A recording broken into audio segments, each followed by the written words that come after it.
आज की इस क्लास में बच्चों हम जो है science chapter 2 is matter around us pure, इसके कुछ और भी जो की वर्ड्स हैं वो हम समझेंगे। तो पिछले वीडियो में मैंने कुछ वर्ड्स आपको समझाए थे। ये की वर्ड्स की कोई लिस्ट आपके उस चैप्टर में नहीं है, ये मैंने बुक से खुद चुने हैं। इन कीवर्ड्स को जब आप समझाएंगे तो पूरा आपको टॉपिक समझ आ जाएगा। तो पिछले वीडियो में हमने समझा था कि प्योर सब्सटेंस का मतलब क्या होता है, मिक्सचर, होमोजीनियस, हेट्रोजीनियस मिक्सचर क्या होते हैं, सोल्यूशन क्या होता है, सॉल्वेंट और सॉल्यूट क्या होते हैं। फिर हम समझ रहे थे कंसंट्रेशन। तो कंसंट्रेशन जो होता है कि मतलब उसमें हमने कितना सॉल्वेंट में कितना सॉल्यूट डाला। मान लीजिए जैसे पानी में हम नमक डाल रहे हैं तो कितना नमक डाला। तो उसके 3 मेथड होते हैं इसकी कंसंट्रेशन को।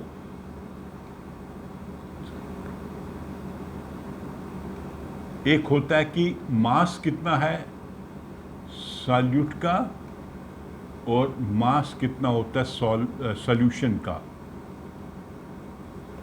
परसेंटेज में। दूसरे में क्या होता है, मास की जगह हम वॉल्यूम कर देते हैं यहाँ पे। तीसरे फॉर्मूले में क्या होता है, इसका भी वॉल्यूम देखते हैं।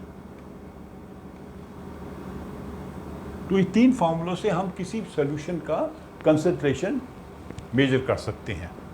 ये हमेशा परसेंटेज में आएगा। अब इसके बाद में आ जाता है एक नया कॉन्सेप्ट, वो है सैचुरेटेड सॉल्यूशन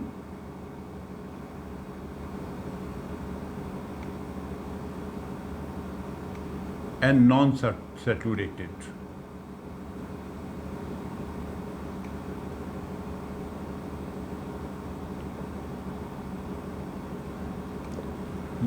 मान लीजिए आपके पास एक गिलास में 100 ml पानी है, ठीक है। आप उसमें 1 चम्मच चीनी डालिए, मान लो 10 ग्राम आप डालते हैं, शुगर मिलाते हैं, उसको थोड़ा हिलाइए, वो चीनी उसमें डिज़ोल्व हो जाएगी, मतलब घुल जाएगी। फिर आप उसमें 10 ग्राम और डाल दीजिए, फिर आप उसमें 50 ग्राम डाल दीजिए, फिर आप उसमें 50 ग्राम डाल दीजिए, तो वो घुलती जाएगी। लेकिन एक स्टेज आएगी जब उसमें चीनी घुलनी बंद हो जाएगी। आप चीनी डालेंगे लेकिन चीनी घुलेगी नहीं। क्यों? उतने पानी में उस टेम्परेचर पर जितनी चीनी घुली जा सकती थी उतनी घुल गई है। आप समझ रहे मैं क्या कह रहा हूं?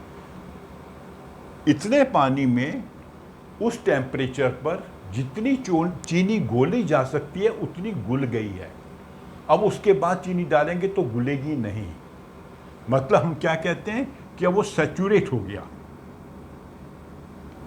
जब सैचुरेट हो जाता है कोई सॉल्यूशन, उसमें फिर हम और सॉल्यूट को नहीं घोल सकते।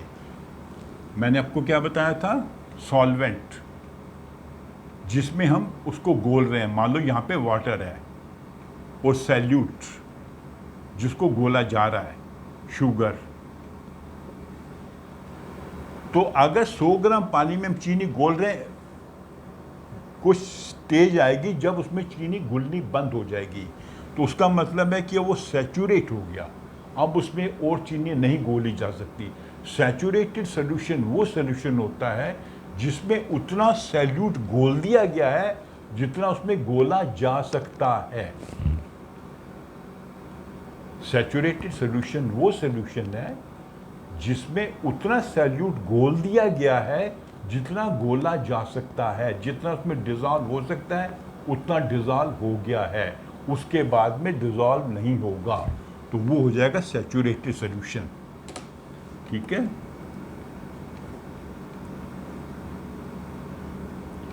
जब तक वो सैचुरेट नहीं होता तब तक वो नॉन सैचुरेटेड होता है। मान लीजिए आपने 100 मिलीलीटर पानी में 10 ग्राम डाला था चीनी, वो घुल गया, मतलब वो नॉन सैचुरेटेड है। और 10 ग्राम डाल दी, वो भी घुल गई, तो नॉन सैचुरेटेड है। जब तक वो स्टेज नहीं आती कि उसमें चीनी घुलनी बंद हो जाए तब तक वो नॉन सैचुरेटेड है।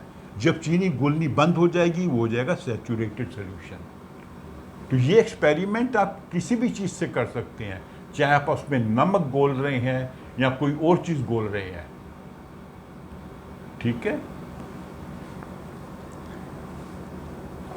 हाँ, इसमें एक और चीज़ समझने वाली है, अगर हम इस सोल्यूशन को गर्म करें, मान लीजिए जब हमने इसमें चीनी डाली उसका टेम्परेचर था 27 डिग्री सी, मान लीजिए रूम टेम्परेचर था, तो अगर आप इसको गर्म कर देंगे, इसका टेम्परेचर मान लीजिए 50 डिग्री हो जाता है या 60 डिग्री हो जाता है, तो फिर इसमें और चीनी घोली जाएगी। तो जो सैचुरेशन लेवल होती है वो डिपेंड करती है दो चीज़ पे, एक तो उसका क्वांटिटी कितना है सॉल्वेंट का, दूसरा उसका टेम्परेचर क्या है।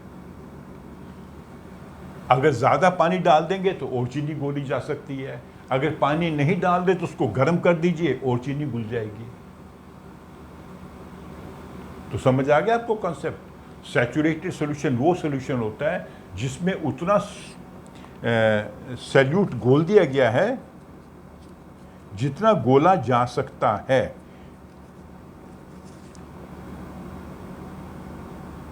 ठीक है, और अगर उसमें और हमने सैल्यूट घोलना है तो हमें उसका टेम्परेचर बढ़ाना पड़ेगा। टेम्परेचर बढ़ाएंगे तो उसमें और सैल्यूट घोला जा सकता है। ओके, तो ये हो गया। और जिसमें अभी पूरा सैचुरेशन नहीं हुई है वो नॉन सैचुरेटेड होता है, मतलब अब इसमें और सैल्यूट डाला जा सकता है।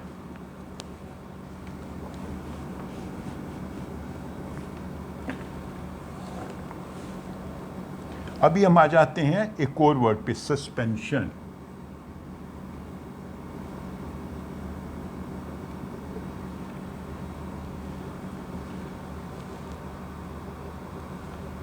आपके पास सॉल्वेंट है और सॉल्यूट है।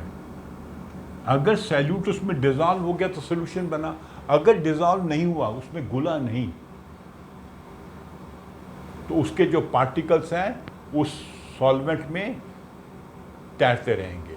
मान लीजिए आप पानी में चाक पाउडर डाल दीजिए,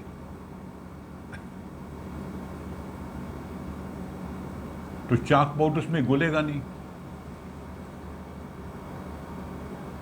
ठीक है, तो कई बार क्या होगा, आप देखें किसी सॉल्यूशन को, तो उसमें आपको पार्टिकल अगर दिखाई दे रहे हैं, उसमें तैर रहे हैं, तो उसे कहेंगे सस्पेंशन। सस्पेंशन वर्ड कहाँ से आया? वर्ड सस्पेंडेड से। उसमें वो तैर रहे हैं, अंदर लटक रहे हैं, उसके अंदर पानी, मतलब पानी में डाल दिया अपने चाक पाउडर या डस्ट पार्टिकल, वो उसमें तैर रहे हैं, फ्लोट कर रहे हैं। डस्ट, मान लीजिए डस्ट डाल दिया आपने, डस्ट पाउडर डाल दिया, तो उसमें तैरते रहेंगे।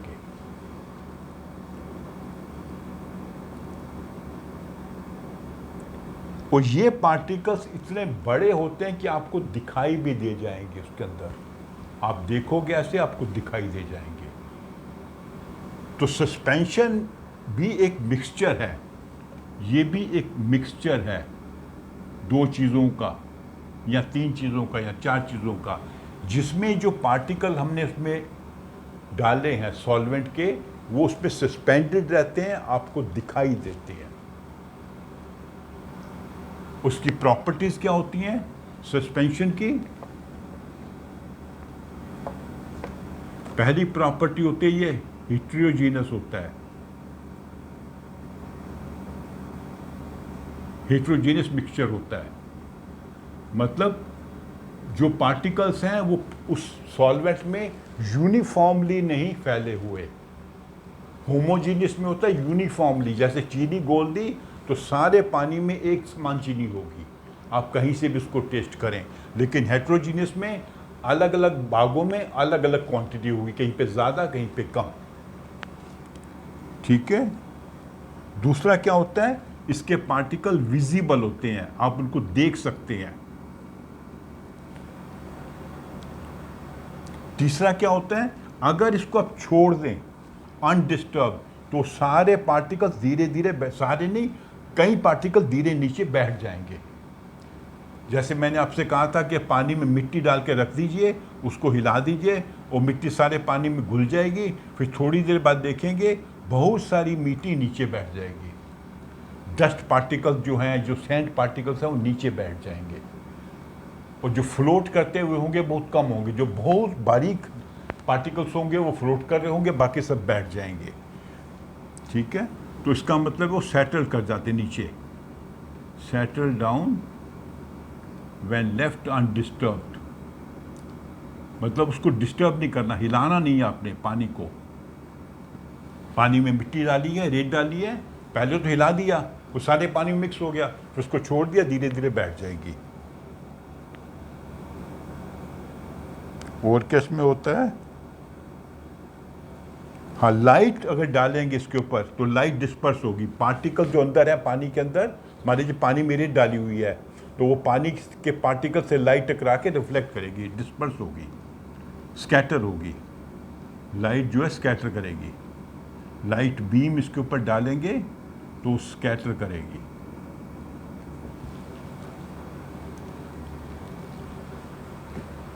तो अभी हम अलग अलग प्रकार के मिक्सचर्स के बारे में जानकारी ले रहे हैं,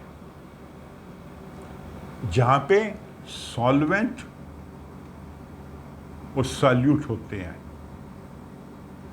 जैसे मैंने बोला पानी और नमक, या पानी और चीनी, पानी और रेत, पानी और मिट्टी। ये एक एग्जाम्पल मैं आपको बता रहा हूं। ठीक है, तो पहले हमने सॉल्यूशन के बारे में पढ़ा, उसके बाद हमने समझा कि सॉल्यूशन की क्या प्रॉपर्टीज़ होती हैं और वो किस प्रकार का होता है, और उसकी कंसंट्रेशन क्या होती है और सैचुरेशन क्या होती है। अभी हमने समझा सस्पेंशन के बारे में। अब एक और इस प्रकार का होता है, उसको कहते हैं कोलाइड।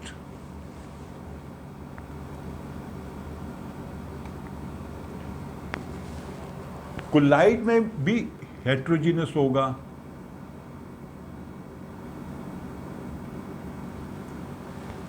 ठीक है, दूसरा इसके पार्टिकल सस्पेंशन के पार्टिकल से छोटे होते हैं।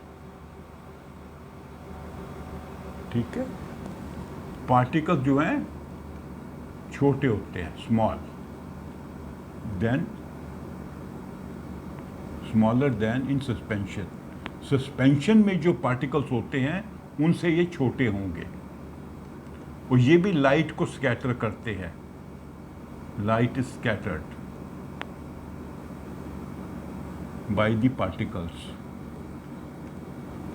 पर इन पार्टिकल्स को आप देख नहीं पाते। सस्पेंशन के पार्टिकल्स को आप देख पाओगे, इसको नहीं देख पाओगे।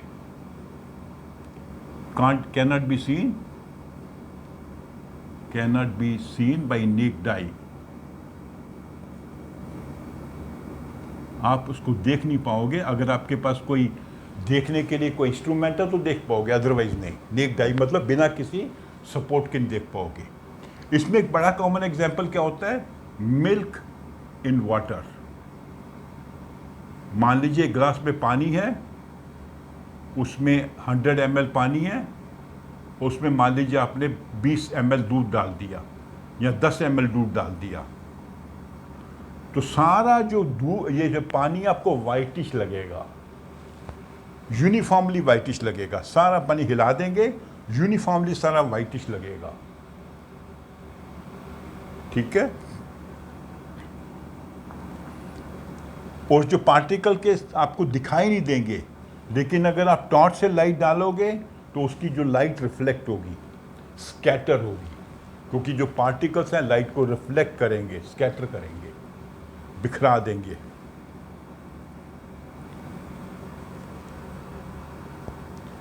सस्पेंशन में आप फिल्टर कर सकते हो।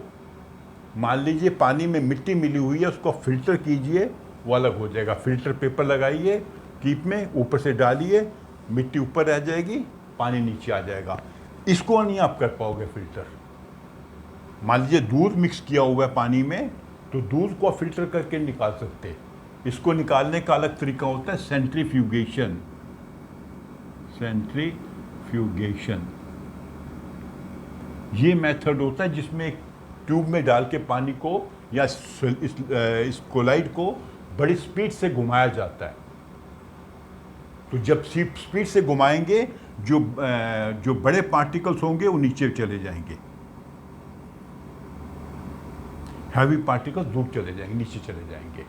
मिल्क के पार्टिकल पानी से हैवी होते हैं और नीचे आ जाएंगे। तो इनको अलग करना है तो सेंट्रीफ्यूगेशन करना पड़ेगा। सेंट्रीफ्यूगेशन का मतलब होता है सेंट्रीफ्यूगल फोर्स से हम चीज़ों को अलग करते हैं। अगर आपने देखा है कभी किसी के घर में वो वॉशिंग मशीन है, तो उसमें कपड़े सुखाने के लिए जब उसको चलाते हैं तो वो जो ड्रम है बड़ी तेज़ी से घूमता है, तो सेंट्रीफ्यूगल फोर्स से वो पानी को निकाल देता है कपड़ों से और बाहर फेंक देता है, जो पाइप से बाहर निकल जाता है। तो सेंट्रीफ्यूगल फोर्स क्या करती है, चीज़ों को बाहर की ओर फेंकती है। आपको मैं आप लोगों ने एक्सपेरिमेंट किया होगा, ये कई बार होगा। मान लीजिए एक पत्थर को बांधिए धागे से, ऐसे घुमाइए, तो अगर वो धागा टूट गया तो पत्थर दूर जाकर गिरता है। पहले तो घूम रहा हुआ होता है बंधा हुआ, टूट जाए तो दूर जाके गिरता है। दूर क्यों गिरता है? बिकॉज ऑफ सेंट्रीफ्यूगल फोर्स, बाहर की तरफ जाता है। तो इसमें भी मान लीजिए हमने एक मशीन में सेंट्रीफ्यूगल लगा रखा है, सेंट्रीफ्यूग लगा रखा है, ऐसी ट्यूब होती है, उसको सेंट्रीफ्यूग में डाल देते हैं। इसमें मान लीजिए आपने डाल दिया दूध और पानी वाला, तो जब तेज़ी से घुमाएंगे दूध के पार्टिकल सब नीचे इकट्ठे हो जाएंगे। उसको कहते हैं सेंट्रीफ्यूगेशन।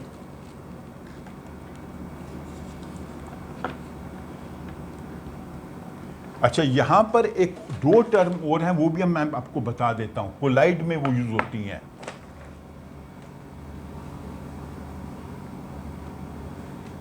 एक होता है डिस्पर्स्ड फेज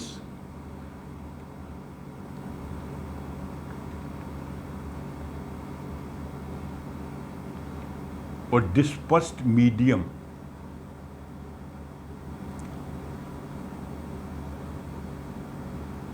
तो एक किस्म का ये सॉल्वेंट है कोलाइड में, लेकिन ये वर्ड यूज करते हैं डिस्पर्स्ड मीडियम, वो ये सॉल्यूट है जिसमें हमने इसको मिक्स किया है। मान लीजिए मिल्क है, मिल्क को हमने पानी में डाला, ये मिल्क हो जाएगा डिस्पर्स्ड फेज और डिस्पर्स्ड मीडियम क्या हो जाएगा? वाटर।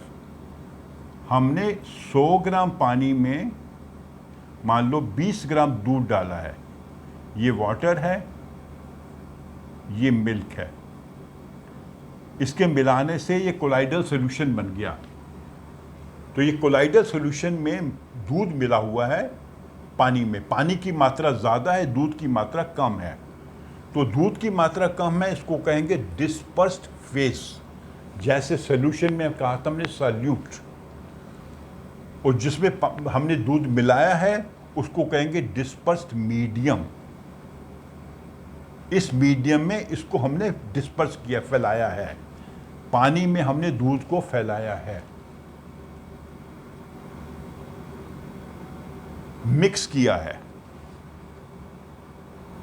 डिस्पर्स होता है फैल जाना। वैसे कई बार बच्चे इकट्ठे होते हैं कि उनको वो क्या डिस्पर्स, टीचर बोलेगा चलो वापस जाओ अपने अपनी क्लासेस में जाओ, सब अलग हो जाओ। तो ये डिस्पर्स्ड फेज मतलब जो चीज़ हमने मिलाई है इसमें मीडियम में, जो कम वाली होगी, जैसे मिल्क 20 ग्राम है वो डिस्पर्स्ड फेज होगा, पानी की मात्रा ज़्यादा है वो डिस्पर्स्ड मीडियम होगा। ठीक है, और इसमें हमने इसको अलग करना है तो सेंट्रीफ्यूगेशन।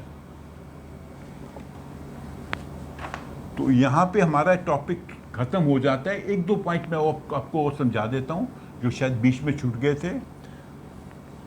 मान लीजिए हमारा मिक्सचर है हेट्रोजीनियस, जैसे मान लीजिए दाल में कंकड़ मिले हुए हैं, स्टोन छोटे छोटे मिले हुए हैं, तो उसको अलग कैसे करेंगे? हम उसको अलग कर सकते हैं मान लीजिए हाथ से, ठीक है, हैंड पिकिंग जिसको कहते हैं, हैंड पिकिंग से अलग कर सकते हैं। एक एक पत्थर को निकाल के अलग कर देंगे, या उसको हम सिविंग छलनी में से उसको निकाल देंगे। कई लोग घर में आटे को छलनी से निकालते हैं ताकि उसका भूसा निकल जाए, या उसको फिल्ट्रेशन कर सकते हैं अगर वो लिक्विड है जैसे मैंने आपको समझाया ना, आपको लैब में भी कराएंगे, ये कीप है, इसके अंदर फ़िल्टर पेपर लगा देते हैं, फ़िल्टर पेपर लगा देते हैं, ऊपर से हम डालेंगे मिक्सचर, तो जो सॉलिड पार्टिकल ऊपर रह जाएंगे और प्योर लिक्विड नीचे आ जाएगा। मान लो पानी में मिट्टी मिली हुई है, मिट्टी के दाने पेपर में रह जाएंगे और पानी साफ नीचे आ जाएगा। या फिर हम इवेपोरेट कर सकते हैं, जैसे पानी में नमक मिला हुआ है, वाटर प्लस सॉल्ट है, इस सोल्यूशन को हम उबालेंगे तो पानी इवेपोरेट कर जाएगा और नीचे सारा सॉल्ट बच जाएगा। समुद्र के पानी से ऐसे ही तो होता है, उसको फैला देते हैं, जहाँ पे साल्ट बनता है वो पानी धीरे धीरे इवेपोरेट कर जाता है और साल्ट की लेयर जम जाती है समुद्र के किनारे, जहाँ पर साल्ट बनता है।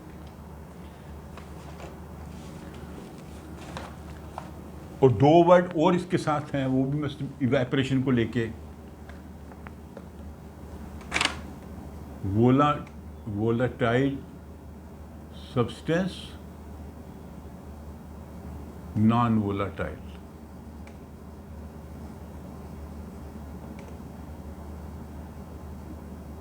जो चीज इवेपोरेट हो सकती है उसे वोलाटाइल कहते हैं, ठीक है। जैसे मान लीजिए पानी है, आप एक कटोरी में पानी रख दीजिए, जहाँ पे उसको गर्म ना भी करिए, कुछ देर के बाद देखेंगे, आधे घंटे के बाद या 1 दिन के बाद पानी इवेपोरेट हो जाएगा, ख़त्म हो जाएगा। या उसको गर्म करेंगे तो जल्दी इवेपोरेट हो जाएगा, ठीक है। मान लीजिए बाम है, ये इसको आप खुला छोड़ दिए डिब्बी को, कुछ समय बाद देखेंगे सारी इवेपोरेट कर गई है, सब गैस बन गई है। ऐसे पेट्रोल भी है, पेट्रोल का अगर आप कार में या स्कूटर में पेट्रोल है, उसका ढक्कन खुला छोड़ देंगे तो धीरे धीरे इवेपोरेट कर जाएगा। तो कुछ चीज़ें नॉर्मल टेम्परेचर पे इवेपोरेट करती हैं, कईयों को गर्म करना पड़ता है। जो इवेपोरेट नहीं करता उसको नॉन वोलाटाइल कहते हैं। जैसे ये नॉन वोलाटाइल है, ये इवेपोरेट नहीं करेगा। आपके कपड़े नॉन वोलाटाइल हैं, वे इवेपोरेट नहीं करेंगे। ये दीवार नॉन वोलाटाइल है, ये बोर्ड नॉन वोलाटाइल है, ये इवेपोरेट नहीं करेगा, ठीक है। तो वोलाटाइल जो इवेपोरेट कर जाता है, जिसके वेपर बन जाते हैं, या मतलब जो गैस बन जाता है, सॉलिड से गैस, डायरेक्टली भी बन सकता है, सॉलिड से लिक्विड, लिक्विड से गैस, या कई बार सॉलिड से डायरेक्टली गैस, सब्लिमेशन कहते हैं जिसे। तो ये वोलाटाइल सब्सटेंसेस होती हैं जो गैस बन जाएंगी। कुछ नॉर्मल टेम्परेचर भी बन जाएंगी, कईयों को खूब गर्म करना पड़ेगा। तो हम ऐसा कहते हैं कि नॉर्मल टेम्परेचर में जो चीज़ें अपने आप वेपर नहीं बनती है, गैस नहीं बनती है, वो नॉन वोलाटाइल है। जो बन जाती हैं, जैसे मैं बताया, पानी है, पेट्रोल है, अल्कोहल है, वो सब वोलाटाइल होती हैं। तो ये हमारा टॉपिक जो हो गया कंप्लीट। अभी इसका जो अगला टॉपिक है वो है physical changes and chemical changes, और उसके बाद में ये जो प्योर फॉर्म क्या होता है इन सब्सटेंसेस का, वो हम अगले वीडियो में समझेंगे। तो आप मेरी इस वीडियो को लाइक करो, अपने फ्रेंड्स के साथ शेयर करो और मेरे चैनल को सब्सक्राइब भी करो। Thank you.